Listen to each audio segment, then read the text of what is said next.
si tu en fait appliquais ce filtre de genre dans chacun de tes investissements sectoriels où tu disais bon voilà, moi j'ai une stratégie, je vais investir dans la finance, dans la tech, dans tout ce qui est consumer goods, etc. Mais à chaque fois je vais prendre dans les top performers ceux qui performent bien en termes de diversité et d'inclusion. Ben, en fait mon portefeuille va mieux performer qu'un benchmark.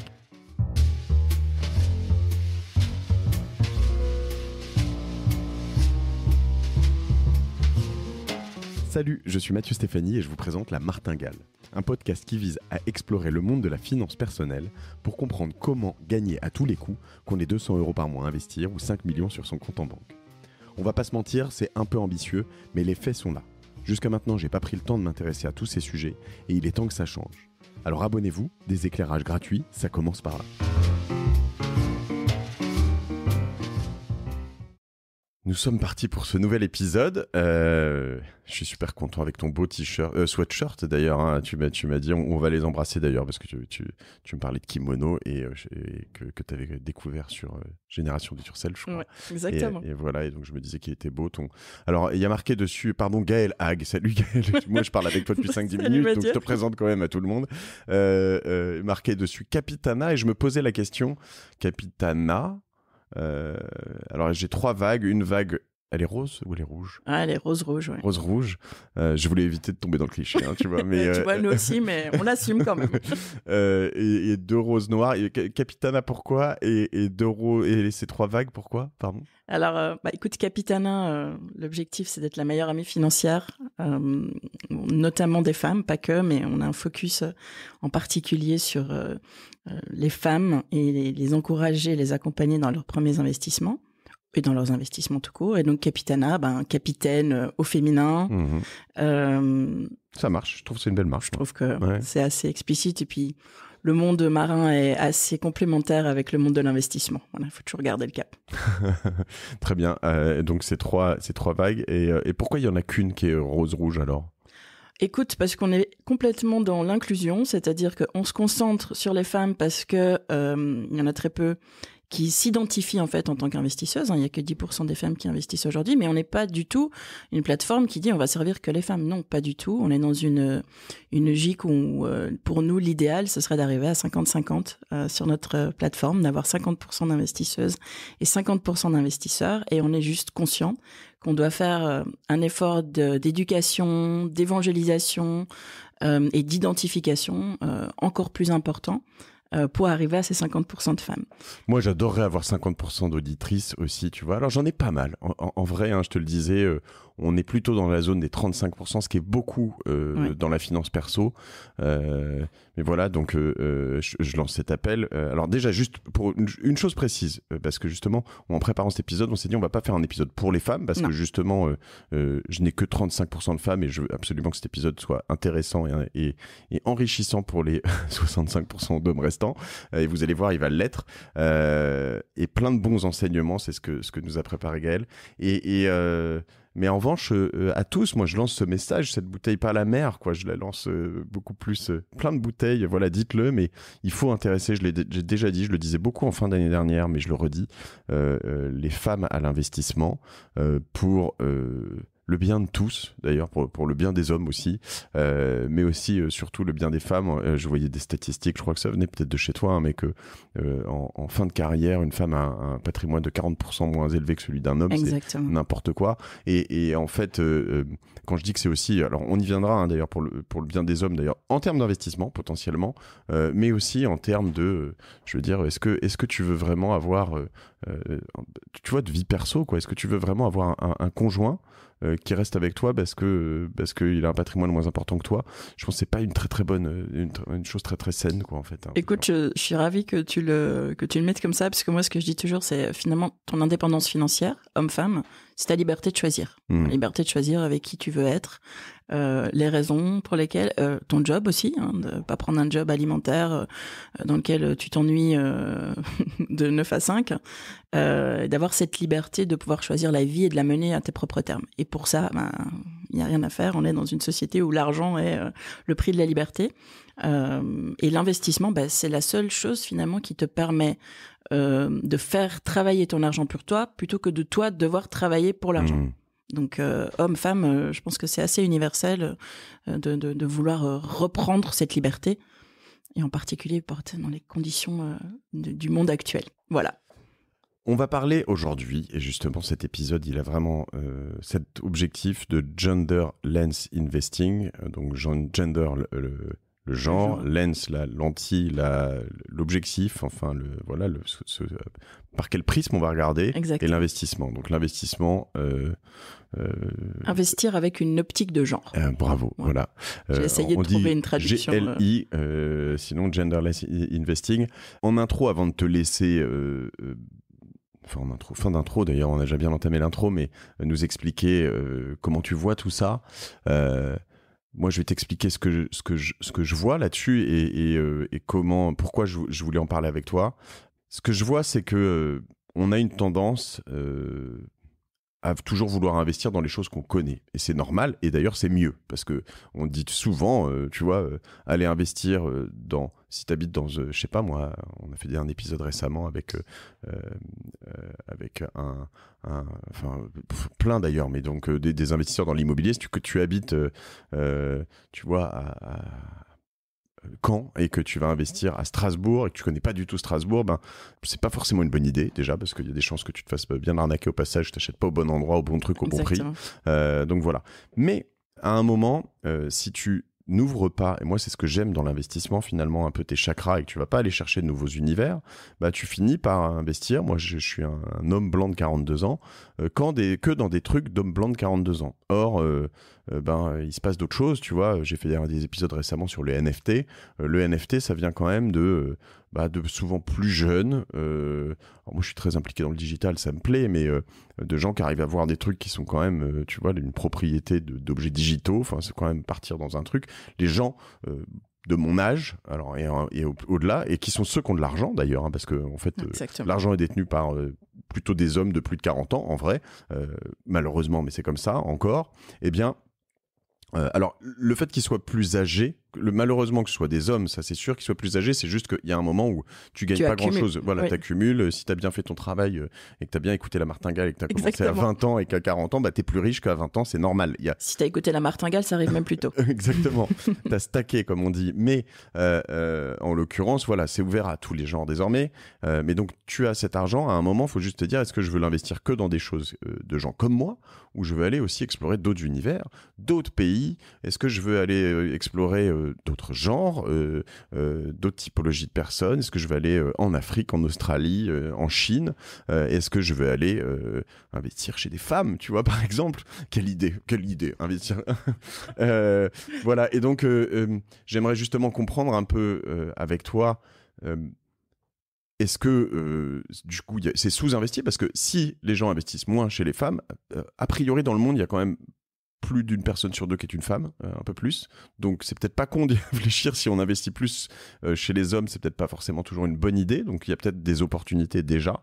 Et quel est l'impact de tout ça derrière, d'ailleurs, pour les femmes, pour tout le monde? Ça te va comme programme? Écoute, ça me va parfaitement. On commence par quoi, Gaëlle? Mais écoute, déjà, peut-être de redéfinir ou de définir plus précisément pour les auditeurs et qui seraient éventuellement intéressés, de dire finalement pourquoi est-ce que Gender Lens, c'est une thématique d'investissement et qu'est-ce qu'il y a derrière.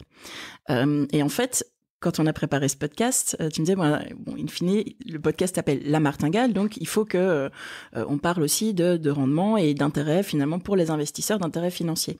Et en fait, la thématique d'optique de genre a évidemment d'abord une approche d'impact qui est comment est-ce que tu peux, au travers de tes investissements, rééquilibrer un déséquilibre aujourd'hui au sein de l'économie, que ce soit dans les entreprises, la représentation ou le nombre simplement d'entreprises qui sont fondées ou dirigées par des femmes.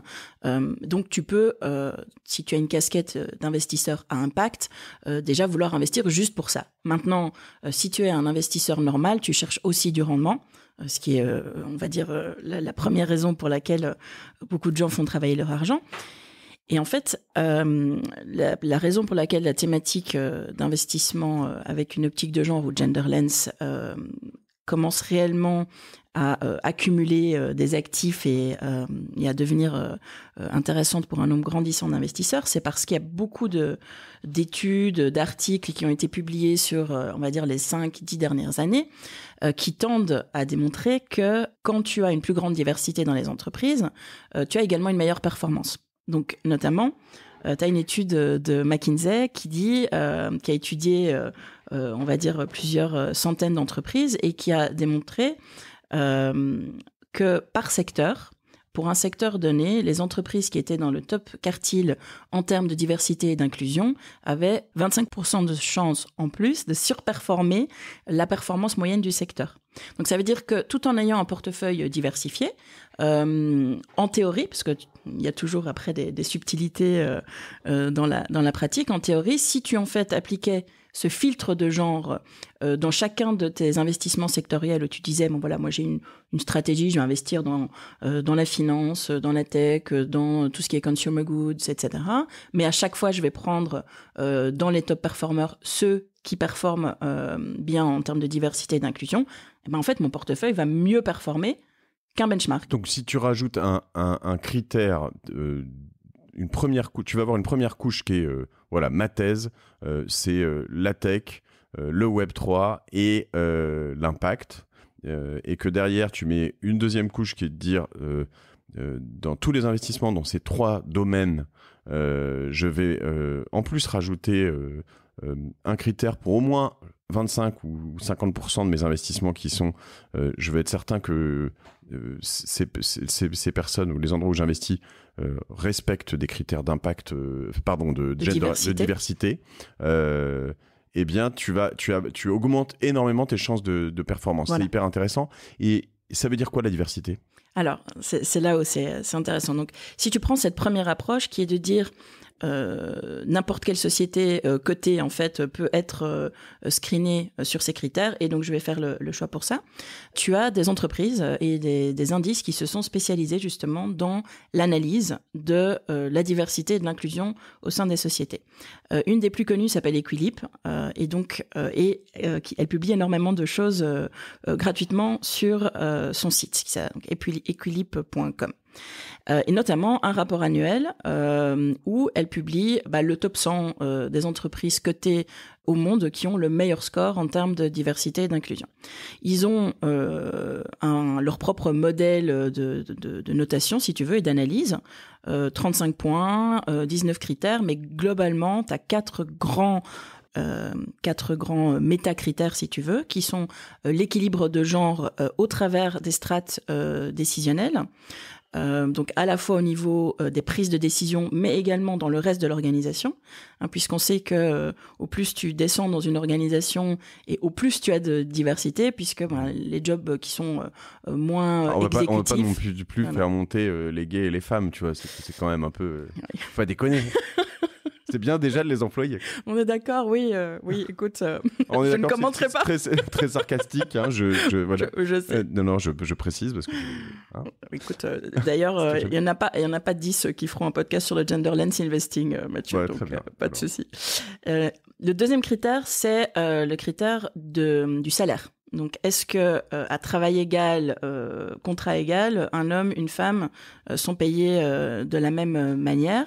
Et est-ce qu'il y a aussi un équilibre dans les temps de travail? Donc, c'est-à-dire, est-ce que l'accès, par exemple, au congé parental, l'accès au travail à temps partiel est finalement géré de la même manière pour un homme que pour une femme? Donc là, c'est un peu dans l'autre sens. Oui, c'est ce que j'allais dire. Exactement, ouais. Parce que finalement, par défaut, c'est souvent les femmes qui prennent des temps partiels, ce qui aussi implique ces 40% d'écart en fin de carrière. Et il y a très souvent, tu me diras si tu te reconnais ou si tu peux te reconnaître là-dedans, une pression, pour le coup, sur les hommes, qui est peut-être moins forte maintenant, mais qui est quand même encore très présente, de cet équilibre vie privée, vie professionnelle est beaucoup moins bien perçu encore dans les sociétés traditionnelles que pour une femme, où finalement là c'est normal. C'est à peu près aussi mauvais l'un que l'autre chez moi, donc voilà, je me suis retrouvé au drugstore Publicis à 23h pour aller acheter du lait hier soir parce qu'il n'y en avait plus pour ce matin, tu vois, donc voilà, mais c'est moi qui y avais pensé, tu vois, donc il y a un vrai équilibre, hein. Tu vois. Et c'est très bien. Puis j'ai vu ce matin aussi, c'est toi j'ai qui... mon Jules qui est juste à côté, qui est en train de... Voilà, il est avec moi, tu vois. Et en tu effet, vois, tu m'avais gagné là déjà, c'était bon. Tout à fait. Et puis, alors il y a les 2 derniers critères, c'est déjà la transparence, parce que quand je te parlais d'écart salarial, il y a très peu de sociétés en fait aujourd'hui encore qui publient et qui acceptent de publier des données salariales et leurs disparités entre hommes et femmes. Donc, comme toujours, ces benchmarks, ces indices sont aussi bons que les données sous-jacentes. Et donc, les scores d'équilibre sont aussi bons que finalement la disponibilité des données derrière. Et donc ça, c'est un de leurs critères aussi. C'est les politiques qui promeuvent l'égalité de genre et d'ailleurs la diversité au sens plus large au sein de la société. Et finalement, leur transparence, les engagements concrets qui sont pris. Voilà. Donc ça, c'est vraiment ce que des sociétés comme Equilibre vont aller mesurer. Et alors, ça c'est rendu comment? C'est public, c'est gratuit, c'est une note, c'est une note sur 100. Tu peux aller chercher... ils ont des rapports annuels globaux et puis ils l'ont par région. Donc tu pourrais même, si tu es vraiment dans la construction de portefeuille... Comment j'écris ligne par ligne, EQUILEAP. Ok, LEAP. Ok, voilà. Equilibre. À leur rapport annuel, chaque année, ils publient la liste des top 100 mondiaux, et puis tu as l'Europe. Et je peux pas, moi, US, demander à ce que Cosa Vostra, mon agence, je suis trop petit. C'est quand même des grosses boîtes. Oui, non, ça c'est les grosses boîtes cotées. Donc en fait, ils prennent toutes les boîtes cotées. Oui, donc ça c'est vraiment si tu veux rester dans du côté du liquide, puisque quand on a discuté, on a dit. Je prends le côté liquide, donc côté c'est CAC 40, Standard & Poor's, les sociétés qu'on trouve sur les plateformes de trading, etc. facilement. Non côté, c'est les autres, c'est ceux qui sont pas en bourse, ok. Je le réexplique chaque fois. Je prends juste côté CAC 40, 0 femmes CEO, hein, c'est ça? Oui. Parce qu'il y en a une qui... Exactement. Jusqu'à il y a un an, et puis il n'y en a plus. Donc, maintenant, ils vont au-delà du CAC 40. Ils vont aller jusqu'au CAC 60, voire plus bas. Maintenant, après, de nouveau... Si tu vas, toi, faire une construction de portefeuille entièrement par toi-même et sélectionner chacune des entreprises que tu veux voir, ces listes sont utiles. L'alternative, c'est d'aller chercher des trackers ou des fonds qui utilisent eux-mêmes cet indice pour créer un fonds des entreprises qui performent le mieux sur ces critères-là. Donc, alors après chacun a ses propres préférences. D'un point de vue purement financier, construire ton portefeuille en ligne directe, donc c'est-à-dire acheter chacune société individuellement, en fonction du montant que tu as à investir, ça peut être assez rédhibitoire en termes de coûts. Parce que tu payes à chaque fois des frais de transaction pour répliquer les 15 ou les 20 positions que tu vas vouloir avoir. Donc c'est pour ça que tu as des fonds qui utilisent l'indice. Alors tu as des trackers. Donc les trackers, je pense que tu en as déjà parlé dans la martingale, qui sont des fonds qui répliquent de manière automatique, donc sans gestionnaire humain, un indice qui est créé. Donc en l'occurrence l'indice Equilibre Selective. L'indice Equilibre, il existe. Et voilà, il existe plusieurs indices Equilibre. Equilibre fournit uniquement les indices, donc eux font vraiment l'analyse fondamentale sur la diversité et l'inclusion, et ensuite ils revendent ces indices à des promoteurs de fonds, à des sociétés de gestion. Donc sur l'indice Equilibre Selective, tu as par exemple Lyxor qui a un tracker, ou tu as UBS aussi qui a un tracker. Et donc, c'est une manière, on va dire, plus low cost d'être exposé à ces sociétés. Puisque pour te donner un exemple, Danone est un des key performers dans le rapport Equilibre. Mais bon, investir dans Danone, une part de Danone, c'est déjà 56 € l'action. Si tu veux avoir un portefeuille diversifié, tu vas devoir investir dans beaucoup plus de sociétés. Donc, il faut un montant là. Tandis que si tu achètes juste une part de Lyxor, par exemple, tu es à 13 €. Donc, en fait, en investissant 13 €, tu es déjà exposé à, finalement, le panier des entreprises qui performent le mieux. Du coup, je cherche en même temps que toi Equilibre Tracker, mais je vois pas grand-chose de... Xor, c'est quoi? Lyxor. Lyxor. Moi, j'ai regardé Xor, le cérébro de l'espace. Tu vois. Alors, L-Y-X-O-R. Alors, sauf erreur de ma part, ça appartient à Société Générale, Lyxor, qui est la boîte de tracker. Cours Lyxor Global Gender Equity. Voilà. Je le trouve là, en effet. Ok. Si tu veux, j'ai tous les liens, je te les les fournirai, comme ça tu peux les mettre peut-être dans les notes d'épisode pour ceux que ça intéresse. Et tu as plein d'autres fonds en fait qui sont créés sur cette même thématique avec de nouveau cette promesse entre guillemets de surperformer le marché ou en tout cas de surperformer un fonds identique qui ne serait pas screené pour cette optique de diversité. La réalité, c'est que cette surperformance qui est entre guillemets théoriquement mesurée par des rapports comme McKinsey est plus difficile à tracer quand tu regardes la réalité et que tu compares certains de ces fonds au marché global. Donc, par exemple, un autre indice, un autre tracker qui est le MSCI World, qui en fait est vraiment... MSCI World, donc voilà, c'est clair. Qui est un peu le nord magnétique quand tu veux comparer ta stratégie à ce que le marché fait sans intervention humaine, on va dire. On en a parlé quelques fois ici, donc ça, vous cherchez, c'est vraiment... je l'ai appris en faisant la martingale, donc MSCI World, donc on dit MSCI en anglais, c'est vraiment un peu le tracker des trackers. Si tu le suis depuis...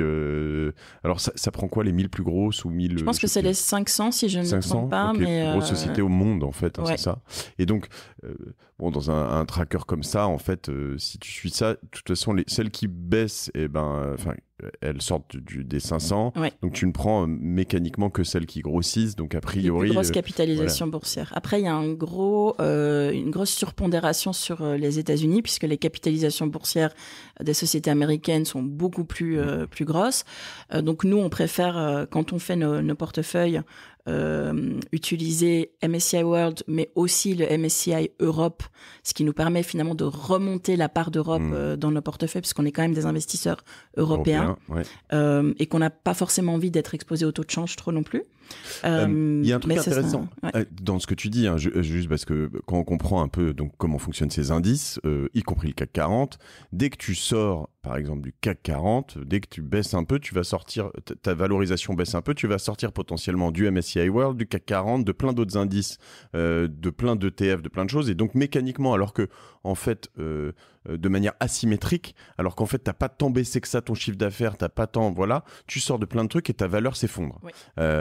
Et donc j'imagine que pour le gender free c'est un peu valable aussi, c'est-à-dire que si t'es pas américain, si t'es pas etc., en fait où est-ce que j'allais y venir, c'est que tu t'es souvent sous-pondéré parce que sous-visible en fait, et dès que tu commences à être visible, si on commence à avoir 1, 2, 3 trackers ou fonds gender lens investing qui te prennent, finalement tu vas mécaniquement augmenter ta valo petit à petit parce que tu vas être dans le radar des investisseurs, bram, tu montes un peu et tout d'un coup tu peux rentrer dans ces trackers peut-être et donc augmenter vraiment big time tout ça, c'est un peu l'idée. Ta visibilité, potentiellement tes moyens, tes finances, puisque c'est aussi l'idée derrière. Donc voilà. Ce qui est intéressant aussi là-dedans, c'est que ça, du coup, ça peut avoir... Si tu es du côté des investisseurs qui se fichent potentiellement de pourquoi ils investissent et de l'impact qu'ils ont, ça peut avoir un gros impact financier, du coup. Et si tu es de ceux qui veulent avoir de l'impact dans le monde réel, c'est le cas. Et si tu es au milieu comme moi, dis-toi qu'il n'y a pas réaliste, finalement, t'es très bien, quoi. C'est cool. Et il n'y a pas de... Donc, quand je te dis que la surperformance ne s'observe pas autant que ce que ces articles pourraient dire, je me dois d'être honnête avec toi. Je veux pas, parce que moi, en fait, voilà, cette thématique de gender lens, c'est plus que juste une thèse financière. Ça, je le revendique, je suis militante, mais d'un autre côté, je me dis, je ne peux le faire qu'en étant honnête et transparente sur les promesses que tu peux faire. Moi, je le fais parce que je n'ai pas de coût à le faire aussi. Donc, quand je le mets en portefeuille, j'ai une obligation vis-à-vis de mes investisseurs, de mes clients, de gérer leur portefeuille aussi par rapport à leurs besoins financiers à eux. Moi, je me suis volontairement mis sur un segment de marché après avoir travaillé dans la banque privée qui est les investisseurs de tous les jours, pas les grosses fortunes. Et donc, ça veut dire que chaque euro investi, ils en auront besoin un jour pour payer les études de leurs enfants, leur retraite, etc. Donc, tout en ayant des portefeuilles qui sont, entre guillemets, militants, on va plutôt dire thématiques, j'ai toujours à cœur de m'assurer que la performance soit là, et que s'il n'y a pas forcément de reward financier, il y a, à tout le moins, il n'y ait pas trop de coûts financiers d'investir avec impact. Attends, c'est pareil, c'est-à-dire que moi, je dis que je suis au milieu et que je suis réaliste, c'est que, comme tu l'as dit tout à l'heure, hein, t'es là, donc c'est pas... voilà, moi j'ai quand même je suis assez militant dans un truc qui est de dire, je veux que l'argent qu'on investisse et qu'on puisse investir tous ensemble aille dans des choses qui sont plutôt bien pour notre monde, pour mon voisin, pour la planète, pour qui tu veux. Et c'est vrai que après tu te dis... c'est hyper rassurant parce que je pense que je te dirai un peu après, et nous on milite pas, c'est-à-dire chez Cosa Vostra je passe pas ma vie, déjà j'ai que des associés hommes, ça s'est fait comme ça au début et c'était il y a un bon bout de temps, on a beaucoup de managers etc, donc mais je peux pas donner de leçons de morale au boîte du CEO parce que du CAC 40 et de leur CEO. Maintenant une bonne partie de notre capital est détenue par des hommes, ça c'est sûr. En revanche, quand tu regardes chez nous la répartition, on a beaucoup plus de femmes. On a, je vais pas rentrer dans les détails, mais d'origine ethnique, de sexualité, de choses comme ça. Hein, je pense à plus que surpondération, etc. Donc si je t'écoute, je me dis qu'on va forcément cartonner, quoi. Exactement. C'est très bien. Voilà. Tu vois, c'est une très bonne nouvelle. Et en plus, donc du coup, t'es rassuré au niveau financier, et puis tu te dis, bah j'ai pas fait tout ça pour rien. Ouais. Et voilà, et c'est très cool. Donc là, on parle de ces sociétés cotées. Tu me parles donc de ces différents fonds. Lixor, on a parlé. Lixor, UBS. Je te mettrai aussi. Il y a en fait une plateforme assez cool qui liste tous les fonds qui justement ont cette thématique d'investissement, des trackers, mais aussi des fonds qui sont activement gérés. Donc, c'est-à-dire où il y a des gestionnaires qui vont en fait faire l'analyse fondamentale sur chacune des sociétés qui scorent bien en gender et en diversité, et qui vont eux-mêmes décider de celles qui sont dedans et celles qui sont pas dedans. Et c'est intéressant aussi, c'est plus cher. Ouais. Donc, tu sais, ça, c'est la différence entre un tracker et un fonds géré activement. C'est que le gros avantage des trackers, c'est que leurs frais sont très, très bas. Ouais. Un fonds géré activement, bah, tu payes cette gestion active. Et donc, là où un tracker va te coûter 0,2, 0,3, 0,4% de performance en frais, un fonds actif, c'est 1, 2, voire 3% en fonction du fonds. Par an. Mais donc, il a déjà intérêt à bien performer pour justifier ces frais-là. Donc, nous, dans la création de portefeuille... Du coup, en fait, quand on dit ça, juste là, tu t'arrêtes et tu n'as pas envie d'aller dans un fonds. Alors, si, parce que la réalité, c'est que sur des fonds thématiques, tu as finalement une performance telle que ça vaut la peine. Mais c'est vraiment des thématiques de niche bien spécifiques. Écoute, je remercie derrière toi parce que figure-toi qu'il se passe un truc, c'est que je vais les citer aussi parce que je suis désolé, mais c'est quand même vraiment trop sympa. On enregistre cet épisode, on est en novembre 2021. Et il se trouve qu'au mois de novembre, je bois pas d'alcool. C'est un trip que je fais. C'est ton dry November. Voilà, exactement. D'accord. Et puis là, j'ai la camionnette Saveur Bière. Donc, je crois que c'est un des fondateurs qui est passé, qui nous prend en photo là, qui est venu nous livrer. Je vois 2 gros trucs de bière parce qu'on est bientôt le 1er décembre. Et du coup, il m'a dit pour fêter, ils m'ont dit en lisant mes trucs, ils ont dit bah tiens, on va te voilà. Alors je rappelle que l'abus d'alcool est dangereux, que voilà. Faut consommer avec modération. Voilà, il faut pas investir dans n'importe quoi non plus. Mais a priori, les femmes, c'est pas n'importe quoi. Voilà, petit aparté terminé, merci Saveur Bière. Ok, donc là on est parti sur des Equilip, Lixor, des sociétés, grosses sociétés cotées. Voilà, exactement. Et c'est très bien parce que c'est facile. Tu m'expliquais, pardon, les fonds versus les trackers. Les fonds versus les trackers, ouais. Donc ça peut vouloir la peine parce que par exemple ton tracker, une des raisons pour laquelle il performe pas forcément, il surperforme pas autant que ce que tes études pourraient vouloir dire, c'est parce qu'en fait ils équipondèrent. Donc en fait ils prennent la même proportion du premier que du centième. Or il y a une énorme différence entre même le centième meilleur, il est vraiment pas bon. Et même en fait le premier, on n'est pas encore à 50% de diversité, tu vois. Donc même si en théorie la diversité amène une vraie surperformance, comme on n'y est pas encore. Et que c'est équipondéré dans le tracker, ton tracker il est en général il suit le MSCI World, mais il surperforme pas. Par contre les fonds actifs peuvent le faire parce que eux vont vraiment aller chercher plus loin. Ils vont vraiment analyser, avoir des rendez-vous avec les sociétés, comprendre comment est-ce qu'ils gèrent ces thématiques en interne et de voir s'il y a une réelle volonté qui va du coup se décliner plus que probablement en meilleure performance. Donc tu nous mettras quelques fonds actifs. Exactement. En fait, je te mettrai la liste qui analyse en fait tous ces fonds gender avec leur performance, le pourcentage qu'ils atteignent, leur score, etc. Et donc, je trouve que c'est assez intéressant.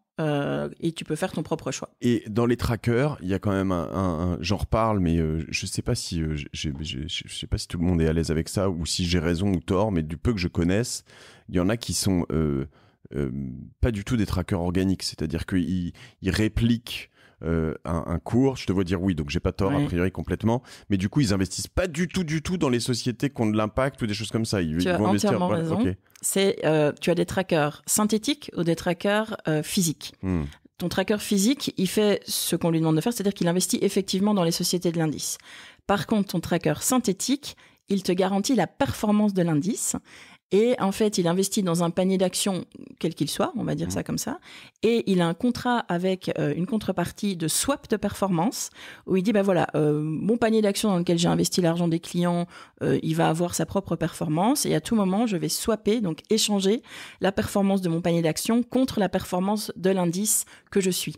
Et donc, en fait, effectivement, tu vas avoir la même performance, mais tu ne seras pas propriétaire ou actionnaire des sociétés que tu veux suivre. Donc, en termes d'impact, il faut aller dans du physique parce que potentiellement là, tu vas investir dans plein de boîtes qui sont pleines potentiellement d'hommes enfin voilà qui sont juste pas celles dans lesquelles en fait du coup tu sais pas dans quoi tu investis, c'est juste tu choisis de dire non, c'est l'aspect performance, tu dis je veux être exposé à la performance de cet indice. Je reviens sur ce que je dis, j'allais dire d'hommes, de pétrole et de choses, et je me suis dit attends, je vais quand même mettre les hommes au milieu des trucs mal, je reste un homme et voilà, on est je pense qu'il faut pas diaboliser donc voilà, non tu sais, cette thématique de diversité, ce n'est pas c'est pas un clivage homme-femme du tout. Il y a plein de raisons historiques, culturelles pour lesquelles c'est comme ça. Et donc, moi, vraiment, dans ce Genderless Investing, ce que je trouve génial aussi, c'est de dire, en fait, c'est une manière aussi pour toi, autrement que dans ta propre boîte, de contribuer finalement à encourager les sociétés à prendre en compte ces critères quand ils réfléchissent à leur gouvernance, à leur stratégie. Et en plus, ça fait travailler ton argent. J'ai envie de dire, c'est tout bénef. Très bien. Alors, si je vais un peu dans d'autres univers, peut-être le private equity ou d'autres choses, où est-ce que je peux avoir... quels sont les chiffres? Où est-ce que je peux avoir de l'impact? Comment je peux avoir de l'impact? Est-ce que ça performe aussi ou surperforme? Est-ce que aussi il y a les... alors, je ne sais pas si tu as pu regarder ça, il y a les sociétés gérées par du gender, alors comment on va dire, différentes personnes, de la diversité, issues de la diversité. Et tu vas avoir aussi potentiellement des sociétés qui s'adressent, ou des produits ou des services qui s'adressent à des personnes issues de la diversité ou des pays émergents ou voilà. Est-ce que ça a des performances aussi intéressantes? Alors, c'est effectivement, tu as d'autres aspects dans le Genderless qui est investi dans des sociétés qui sont fondées par des femmes. Ça, on pourra y revenir. Et puis, exactement, comme tu dis, des sociétés qui, indépendamment de la manière, de qui les représente, qui les a fondées, qui offrent des produits et des services qui améliorent la qualité de vie, le bien-être des femmes de manière durable. Qui existe aussi pour d'autres, mais là, je me suis vraiment concentrée sur cet aspect de genre. Et donc là, tu as le buzzword, c'est surtout Femtech. Ouais. Femtech, F-M-T-E-C-H, donc la féminine tech. Féminine tech, qui est en fait un secteur essentiellement santé, mais santé au sens large, donc c'est-à-dire santé, bien-être. Donc on parle de sociétés qui se concentrent sur les problématiques de fertilité, de santé et de bien-être sexuel de la femme, de ménopause, les menstruations, et alors les maladies chroniques aussi qui sont qui ont été historiquement sous-analysées, sous-étudiées et aussi sous-investies en termes de recherche et développement. Et là, je te parle de l'endométriose, PCOS. voilà, je sais, j'utilise beaucoup de mots qui ne te parlent sans doute pas beaucoup, mais qui touchent 50% de la population. Et pour te donner une idée, l'endométriose, qui est une maladie qui est excessivement incapacitante quand elle est au stade 4, n'est à ce jour pas encore reconnue comme maladie dans la plupart des pays. Il n'existe pas de traitement et elle touche plus d'une femme sur 10. Donc, tu te rends compte qu'en fait, là... il y a un énorme marché mais de non, vaccins. non, mais t'as raison. Et je pense que non, mais il n'y a pas de mal à dire parce qu'en fait, tu dis bon bah écoutez les gars, je vais de nouveau là. Je dis les gars, si vous comprenez pas que d'un point de vue santé publique c'est important, bah, comprenez au moins que il y a 5% de la population qui en fait est potentiellement intéressée par les traitements et la recherche qui est fait ça. Donc voilà, parfois. Pour expliquer, puisque alors voilà, tu vois, ça touche 5% de la population mondiale a priori. Voilà, l'endométriose est une maladie inflammatoire et chronique de l'appareil génital féminin qui s'explique par le développement d'une muqueuse utérine, l'endomètre, en dehors de l'utérus colonisant d'autres organes. Il s'agit d'une maladie complexe qui touche uniquement les femmes en âge de procréer. Voilà. Si on m'avait dit que je te donnerais Écoute, je savais, en préparant ça, je me suis dit, il va adorer. La définition de l'endométriose, voilà. Donc, non mais en fait, tu vois, ma réaction cynique et voilà, juste dans la provoque, mais de dire il y a un énorme marché, en fait, voilà, c'est quand même c'est un marché, 300 millions de... et la Femtech, on estime, c'est un marché à 500 milliards d'euros à 2025, tu vois, c'est 50 milliards. Mais tu vois, c'est ça que je trouve intéressant, c'est que tu dis, mais en fait, c'est pas juste une histoire de nana. Il y a un marché, il y a un pouvoir d'achat, et en plus, il y a des vraies problématiques. Et donc, j'ai envie de dire, tu es un homme, mais tu es aussi potentiellement un frère, un père, très certainement un fils. Et donc, je peux pas croire que ça, tu vois, que quand tu es éduqué et exposé finalement à ces inégalités, t'as pas envie de faire quelque chose. Non, moi, il y a que la performance financière. Eh ben, écoute, ça tombe bien parce qu'elle est là aussi, tu vois. Donc, en fait, je dis, mais il y a plus aucune raison que ce secteur soit laissé de côté. Non, mais et si je reprends ce prisme-là, pardon, mais évidemment, ça me touche et évidemment, c'est très bien, mais si tu prends l'ensemble de ce qui est en train de se passer, donc les femmes comme toi entreprennent de plus en plus, les femmes prennent des jobs de plus en plus importants. C'est pas assez, mais le fait est que quand même ça arrive et c'est bien. Et voilà, les femmes vont avoir donc plus d'argent. Les contrôle 43% de la richesse au monde aujourd'hui. Donc voilà, tu vois, les femmes ne sont plus que la ménagère de moins de 50 ans. Elles sont beaucoup plus que ça. Elles ne font pas que les courses pour le foyer, les enfants, etc. Elles font aussi beaucoup de courses pour elles de plus en plus. Et donc avec tout ça, ça veut dire que ça va, forcément s'auto-réaliser quelque part. C'est-à-dire que à un moment, finalement, les dépenses annexes qui étaient peut-être détenues beaucoup par les hommes, en tout cas un certain nombre d'extras, donc je parle pas que de l'endométriose qui n'est pas un extra, tu vois, mais qui était peut-être Tu parlais du plaisir sexuel peut-être. Plaisir sexuel, je suis actionnaire tu vois, j'ai reçu, il se trouve cet été, Marie Comac de Puissante.co, tu connais, qui fait des vibros, et il se trouve qu'elle m'a demandé d'être advisor après, c'était pas du tout dans le spectre, voilà, d'ailleurs techniquement je ne le suis pas encore quand j'enregistre, mais je suis déjà actif, et je suis très fier et c'est très cool, mais donc tout ça pour dire que en fait c'est un peu comme, il y a beaucoup de choses où tu te dis bah oui mais c'est en train d'arriver en fait, et ça veut pas dire, je prends aussi des warnings là-dessus, que toutes les boîtes là-dedans sont bien gérées, non, mais on est bien d'accord, qu'il faut y aller n'importe quoi, exactement le même biais que dans n'importe quel autre secteur. En revanche, si tu te dis at scale, si je vais dans beaucoup de sociétés qui vont là-dessus, évidemment ça va marcher. Ça me donne une idée parce que avec un partenaire on cherchait à faire pour 2022 des fonds. Alors, il faudra que je vérifie si on était sur des trackers synthétiques parce que ça marcherait pas, tu vois. Mais faire des fonds, tu vois, vers l'avenir, en fait. Se dire comment est-ce qu'on peut proposer des fonds différents, etc. Ce serait assez cool d'envisager soit la Femtech, soit le Genderlens, qui sont pas la même chose, du coup. Et je te dis un truc, moi, je trouve qu'il y a en plus des boîtes super cool et super pointues. T'as Chiron, qui est une medtech, mais donc qui rentre aussi dans le femtech en Angleterre, qui en fait aide les radiologistes à détecter le cancer du sein plus tôt grâce à du deep learning dans l'analyse finalement. Tu vois, c'est super cool quoi. Et donc ça, c'est une boîte qui a été fondée par des femmes. A priori, cancer du sein, c'est plutôt une problématique féminine. Donc, historiquement, gros marché aussi. Voilà.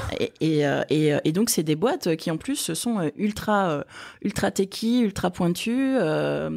Et historiquement sous-financé parce que un peu de visibilité, les investisseurs étant des hommes, c'est des problématiques à laquelle ils ont du mal à s'identifier. Ouais. Et franchement, j'ai envie de dire de nouveau, c'est difficile de comprendre quelque chose que tu ne peux pas expérimenter ou voir. Et donc, le fait d'avoir plus de diversité dans les investisseurs et investisseuses fait que ces thématiques émergent. Parce que si tu as des femmes dans les VC, si tu as des femmes en business angel, si tu as des femmes en investisseuses retail, entre guillemets, donc des investisseurs tous les jours comme moi, c'est des thématiques auxquelles elles sont sensibles, elles vont tout de suite comprendre qu'il y a un marché. Et donc, elles vont investir, ces sociétés vont avoir plus de capitaux, vont sortir dans le marché plus mainstream et avoir des capitaux à ce moment-là masculins qui vont voir ça. En fait, ouais, c'est une opportunité de marché, c'est une boîte qui marche. Est-ce que il y a des moyens d'investir simplement dans du non-coté, d'avoir de l'impact dans des choses comme ça ou pas? Alors, pour la Femtech, justement, parce que de nouveau, c'était martingale, comment est-ce qu'on le fait en tant qu'investisseur privé avec des tickets pas forcément énormes. Et en fait, en ce qui concerne la Femtech, ça va être beaucoup d'angel investing, donc du capital généralement, on est quand même sur des tickets minimum à 5-10 000 euros. Alors, oui, sauf que ce secteur-là est pas encore hyper structuré, si tu veux. Et donc, moi, j'avais échangé avec Sista, qui a justement SISTA, et qui a un vertical qui est vraiment dédié à la Femtech. Franchement, j'encourage toute personne qui est intéressée à se mettre en relation avec celle qui gère cette partie-là. Pourquoi ? Parce qu'en fait, elles sont en contact avec des boîtes dans ce secteur-là, qu'elles suivent depuis longtemps. Donc, en termes de qualité, si tu veux, tu as déjà un certain vetting qui a été fait, une certaine analyse des fondamentaux, parce que bon, c'est pas parce que c'est Femtech que forcément c'est viable et bien géré. C'est weartista.com. Ouais. Et même si, en tout cas, juste la dernière fois que je leur ai parlé, elles ne font pas à proprement parler d'intermédiation, c'est-à-dire qu'elles font des levées de fonds pour les boîtes. Elles ont des entrepreneuses et des entrepreneurs, parce que tu peux aussi avoir des entrepreneurs qui entreprennent en Femtech, même si c'est plus rare, qui sont à la recherche de financement d'amorçage. Et là, ça peut même être des tickets plus petits. Tu peux même te mettre, tu vois, avec plusieurs copains, plusieurs copines, investir ensemble. Donc, c'est beaucoup plus libre. Par contre, c'est aussi beaucoup plus risqué. Puisque tu rentres vraiment au début du projet. Évidemment, ou le projet a 1 an, 2 ans. Quand tu rentres dans une société qui vaut 50, 100, 200, 500 000 euros ou 1 million et que tu prends un ticket à 1000, par exemple, t'as beaucoup de chances de le perdre, mais si tu gagnes, tu gagnes beaucoup. Ouais. Exactement. Donc, c'est plutôt la part, on va dire, la plus risquée de ton portefeuille. Donc, moi, je dis toujours, c'est en fonction de ton profil de risque, entre 5 et 10% de tes investissements mobiliers dans ce type de structure, et du coup, pourquoi pas dans des thématiques en fait qui peuvent être intéressantes comme ça. Il n'y a pas de plateforme de crowdfunding dédiée à la Femtech ou Genderless. Pas à ma connaissance, mais de nouveau, si jamais tu as un auditeur ou une auditrice qui en connaît, je serais ravie de le savoir. Par contre, tu as des plateformes de crowdfunding sur lesquelles tu as des projets Femtech. Et puis s'il y en a qui nous en donnent avec l'équipe de la Martingale, on les rajoutera aussi aux notes de l'épisode, comme ça ça permettra de les découvrir. Et ça, c'est vraiment le spectre opposé à ce dont on a parlé avant, qui sont des investissements liquides dans des boîtes cotées avec des petits tickets et que tu peux bien diversifier. De l'autre côté, tu as l'autre extrême, entre guillemets, qui est d'investir dans une industrie qui est assez concentrée, puisque c'est vraiment des problématiques médicales ou liées au bien-être. Ça peut être vraiment de la...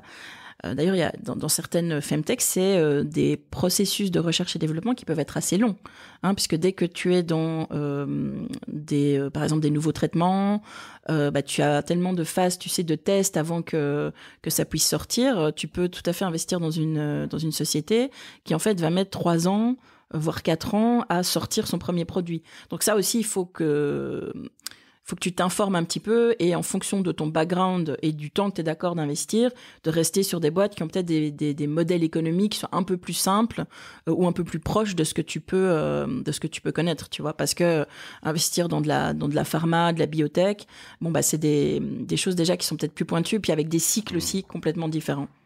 Mais voilà, donc ça c'est une autre manière d'investir qui est un peu à l'opposé. Et en fait, les deux peuvent se retrouver dans ton portefeuille de manière différente. Et comme tu dis, la Femtech, c'est prise de risque beaucoup plus grosse, mais espérance de rendement aussi beaucoup plus élevée, beaucoup moins liquide, puisque tu vas investir dans des sociétés, il faudra que tu attendes 5, 6, 7, 8, 10 exactement. ans. Ouais. Le jour où il y a un événement de liquidité, donc soit elles revendent, soit elles sont cotées en bourse. Aujourd'hui, tu n'en as pas énormément qui sont déjà cotés. Par contre, tu as eu des grosses levées de fonds là, sur les 3 dernières années, ce qui montre aussi que le marché est vraiment en train de prendre de l'importance. Il y a des fonds de Femtech en France ou pas? Alors, en France, c'est une très bonne question. Tu as des VC qui investissent en Femtech. Est-ce qu'ils sont exclusivement Femtech? Écoute, je pense que le mieux, ça, c'est de regarder justement sur Sista et de leur poser la question. J'ai pas regardé parce que les fonds Femtech VC sont pas ouverts aux particuliers, et donc c'est vrai que j'ai pas regardé. En tout cas, quand je tape, en tout cas, s'ils le mettent. S'ils le font, ils sont mauvais en référencement, il faudra qu'ils m'appellent, je pourrais les aider. Mais VC Femtech, je vois pas grand-chose. Mais par exemple, la boîte dont je te parle, elle a levé chez Atomico, Hoxton Ventures, Greycroft Partners, Connect Ventures. Enfin, c'est des beaux noms, quoi. Mais voilà, c'est aussi comme c'est l'arbre qui cache la forêt. Hein. T'en as quelques-unes qui aujourd'hui ont fait des grosses levées, mais t'as encore énormément de boîtes qui vont, à mon avis, être financées dans les mois et les années à venir. Donc, je pense qu'on est encore qu'au début, et c'est une très chouette thématique, je trouve, d'investissement, qui change. Ouais. Qui sera peut-être plus exotique bientôt, et c'est tant mieux. Écoute, j'espère qu'à un moment, on devra faire des investissements Mentech, parce que la Femtech aura tellement grossi qu'il faudra qu'on... Ouais. On en est loin, là c'est déjà le standard. Je pense que la Mentech c'est la biotech en fait. Hein. Non, mais par contre la réalité c'est...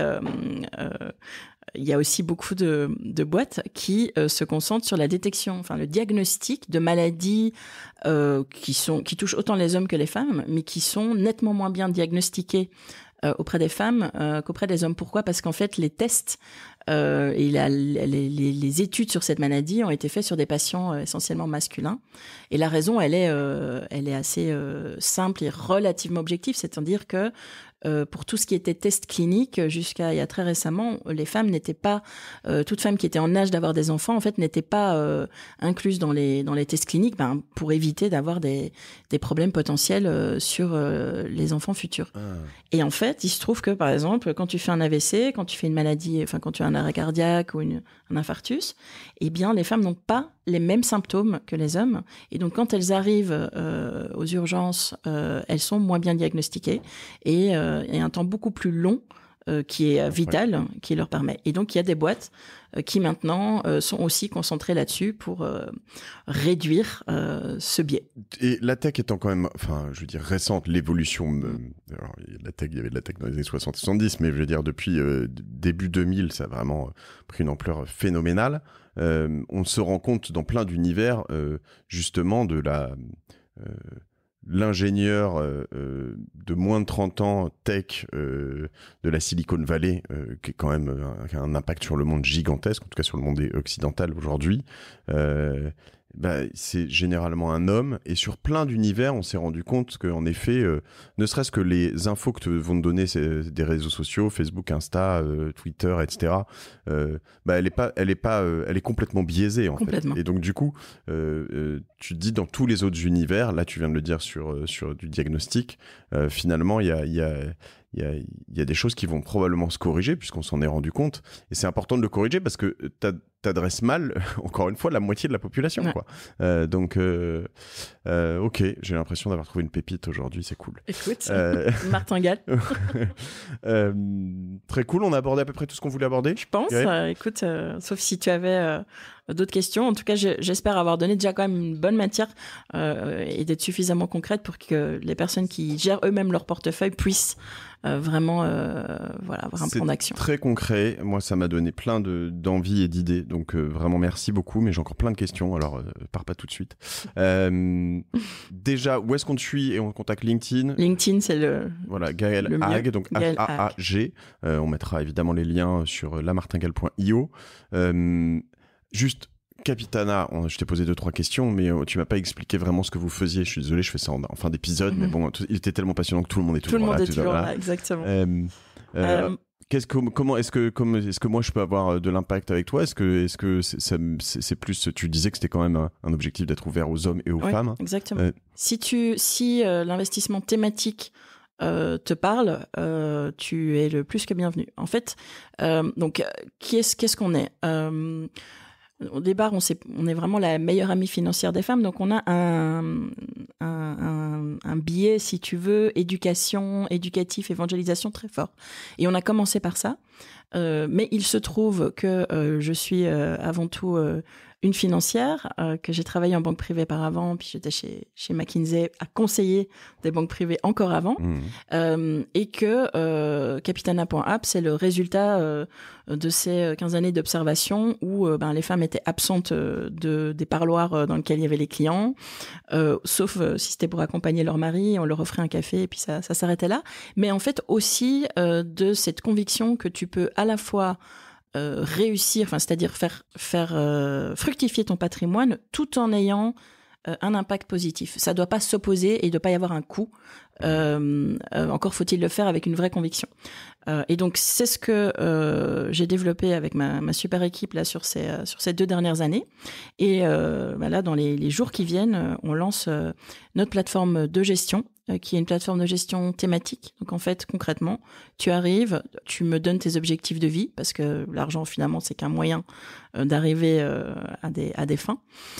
Et sur cette base-là, en fonction de ton horizon d'investissement, la première question qu'on va te poser une fois qu'on a fait un peu le point sur qui tu es, c'est quel est l'impact que tu veux générer au travers de tes investissements. Okay. Et en fonction de ça, on choisit ces thématiques. Là, tu vois, je t'ai expliqué Gender Lens, différentes manières de faire. On fait ça sur des thématiques comme l'eau, comme tout ce qui est smart energy. Donc, on dit énergie renouvelable, mais c'est pas que Tesla, c'est pas que les panneaux solaires. Il y a tellement de boîtes et tellement aussi de différents niveaux dans la chaîne de valeur qui vaillent la peine d'être vus et d'être investis et qui génèrent aussi une valeur intéressante pour ton portefeuille. C'est aussi des thématiques sociales, comme on l'a vu, la diversité, mais aussi les villes de demain. Voilà, c'est ce genre de thématique qu'on investit pour toi. Donc nous, on est gestion. Alors au départ, on est gérant de fortune. On a une licence, on est régulé en tant que gérant de fortune, mais avec une expérience 100% digitale. Sachant que je peux là, commencer avec un premier versement de 0 ou de 100 ou de 1000 ou de 10 000 de... Voilà. Et on travaille uniquement. Tu peux même mettre 10 millions. Par contre, tu me préviens un peu avant parce que en termes de risque, je pense que je vais devoir. On va faire un petit, parce que c'est juste que là, je suis au max de la barrière, ça s'arrête à 100 000. Mais... après, je mets mon versement mensuel, ma durée d'investissement, mon profil de risque, et puis après, tu peux personnaliser une simulation. J'imagine qu'il y a des échanges. Et puis c'est en autopilote, c'est-à-dire que c'est nous qui gérons puisque on est gérant de fortune. Donc c'est pas un portefeuille en do it yourself. Donc c'est vraiment à l'opposé de ce que j'ai dit où tu dis tu sélectionnes chaque entreprise, etc. Nous on le fait pour toi. On a aussi accès forcément à des fonds qui sont pas disponibles, etc. Et c'est là où aussi il y a notre valeur ajoutée. Et une petite chose qui est aussi importante pour nous, c'est en termes de tarifs. On est sur un modèle complètement différent des sociétés de gestion, c'est-à-dire qu'on est un modèle SaaS. où tu payes un abonnement par mois et que tu me mettes 10, 100, 1000, 10 000, 20 000 euros, en fonction de tes besoins, le prix sera le même. Les formules d'abonnement sont liées finalement à l'intensité de tes besoins. Est-ce que tu as besoin d'avoir quelqu'un qui fait le point avec toi tous les mois ou juste une fois par an? Est-ce que tu veux que tes thématiques soient vraiment à l'exclusion près, etc. Ou est-ce que tu me dis, écoute, voilà, moi je veux avoir de l'impact, mais je veux pas m'en soucier. Donc tu me donnes ton cahier de charge, j'y adhère et puis après on y va. Voilà. C'est super. Et puis, en effet, donc, du coup, il n'y a pas de fees. Enfin, il y a des fees pour les fonds que dans lesquels tu adhères, etc. Mais pas de fees en direct entre toi et... Voilà. Nous, on pas perçoit caché, que les 10 euros. En fait, c'est très simple. Tu as effectivement les frais des fonds, les frais de la banque dépositaire sur lequel tu as ton compte, mais que nous, on ne perçoit pas. Et puis, les 10 euros ou 20 euros, ou en fonction de la formule que tu as choisie par mois. That's it. Et puis toi, en fait, tu as intérêt à tous les autres frais à les négocier au plus bas possible parce Exactement. que sinon, tu vas pas être intéressante pour tes clients. Et on fait même bénéficier nos clients de l'effet de volume, c'est-à-dire qu'au plus Capitana fonctionne, au plus on a des actifs sous gestion et au plus, finalement, la banque dépositaire réduit ses frais et on les impute directement. Enfin, on le rétribue directement au client. Je vois que c'est basé tout ça au Luxembourg. Parce que je suis moi-même luxembourgeoise. Tu es luxembourgeoise, ouais. D'accord. J'ai noté un petit accent. Ça change rien pour un Français d'investir au Luxembourg. Il y a l'euro, il y a tout ça, mais c'est quand même un peu perçu en tant comme un paradis fiscal. Vous, ça l'est d'ailleurs carrément, même j'imagine. Alors, j'imagine que sur ce genre de montant et tout, enfin tout est. J'ai pas d'inquiétude à avoir si moi je vais pas. Alors non, puisqu'en fait, si tu veux, donc nous on a une licence de gestion européenne. Ouais. Et en ce qui concerne les investisseurs français, tu vas payer tes taxes dans le pays dans lequel tu es résident. Donc en fait, tu es déclaré en France. Ouais. Vous avez des échanges avec les autorités européennes. Et puis en fait, on a notifié l'AMF qu'on opérait en France, comme agréé on a notifié, par les commissions de surveillance du secteur financier au Luxembourg. Et donc du coup, en effet, j'imagine qu'il y a des échanges. Voilà, tu dois notifier en fait dans chaque pays dans lequel tu interviens en Europe, tu notifies le régulateur local. Donc en l'occurrence en France c'est l'AMF, en Belgique on l'a fait également. Mais par contre la fiscalité c'est la même qui s'applique. Ce que tu n'as pas le droit de faire, c'est cacher tes comptes au Luxembourg ou ailleurs, quoi, voilà. à l'administration fiscale française. Et tes comptes seront même pas ouverts à Luxembourg parce qu'en fait nous on est gérants. Ouais. Basé à Luxembourg, mais tes comptes seront... Alors pour le moment, notre banquier dépositaire, il est en Belgique. Demain, on va avoir un banquier dépositaire en France. Donc en fait, ton compte sera en France, géré par nous, mais les avoirs seront toujours... Bon, tu m'enlèves la blague que j'allais faire, parce que je me dis, en plus, si j'ouvre un compte chez Capitana, je pourrais dire que j'ai des comptes au Luxembourg, c'est très chic. Mais même pas. Mais j'ai un gestionnaire luxembourgeois, voilà, c'est déjà pas mal. Exactement. Une gestionnaire luxembourgeoise. Ça, c'est la classe quand même. Ouais, c'est bon. C'est bon, je suis conquis. Vendu. Bon, écoute, capitana.app. Cool. T'as une martingale, à toi, Gaëlle? Alors, oui, je savais que t'allais me poser la question, donc j'ai essayé de réfléchir... Alors, je sais pas si c'est... dans l'homme, parce que je crois que... Non, ça dépend ce que t'entends martingale. Aujourd'hui, l'investissement le plus... que j'ai investi avec le moins d'attente et qui a rapporté le plus, c'est mon investissement dans Revolut quand ils étaient encore en crowdfunding sur une plateforme, la plateforme Sidar. Donc, si tu veux, j'ai investi quand ils étaient encore... pas hyper connus. Bon, c'était déjà... Voilà. Et donc, j'ai fait un très très bon... Genre x10, x100 x25, je pense. Pouf. Ouais, pas mal. Alors là, oui. Et surtout qu'en fait, pour être totalement honnête, j'ai plus investi pour tester la plateforme elle-même, Sidar. Parce que c'était mon premier investissement. Sidar, oui.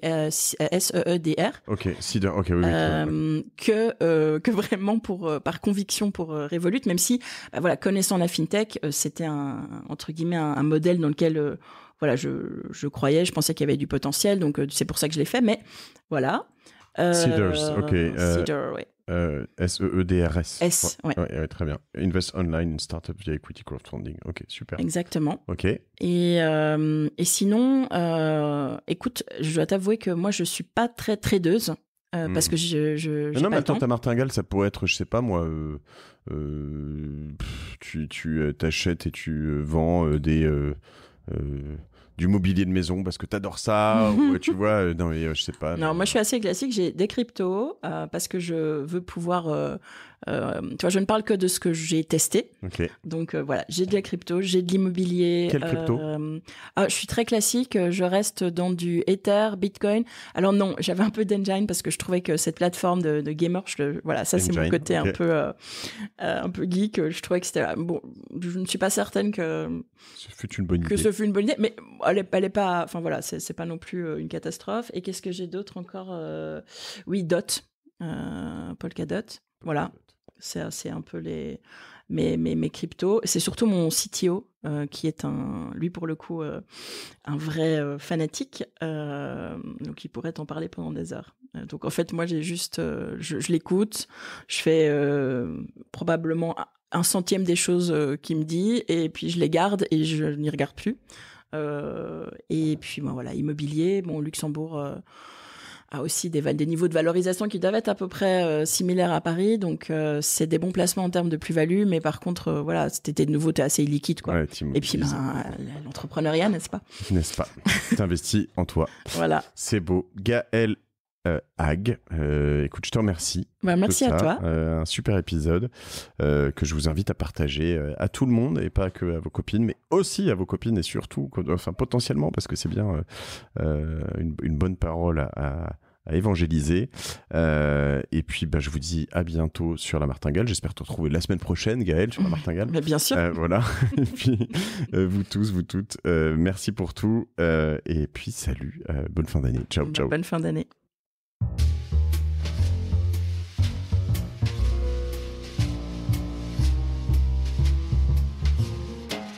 Merci d'avoir écouté La Martingale jusqu'au bout. Si cet épisode vous a plu, n'oubliez pas de le partager autour de vous, de vous abonner à la newsletter sur lamartingale.io et si vous trouvez 5 petites minutes, de mettre une note 5 étoiles ainsi qu'un commentaire sur Apple Podcast. Ça nous aide beaucoup pour remonter dans les classements. La Martingale est produit par Cosa Vostra, une agence de conseil tech et créative qui accompagne ses clients dans leur stratégie digitale pour qu'ils gagnent en visibilité, en singularité et en efficacité. Je remercie toutes les équipes pour la production. Je vous retrouve dans 15 jours. Je suis Mathieu Stéphanie et je vous dis merci.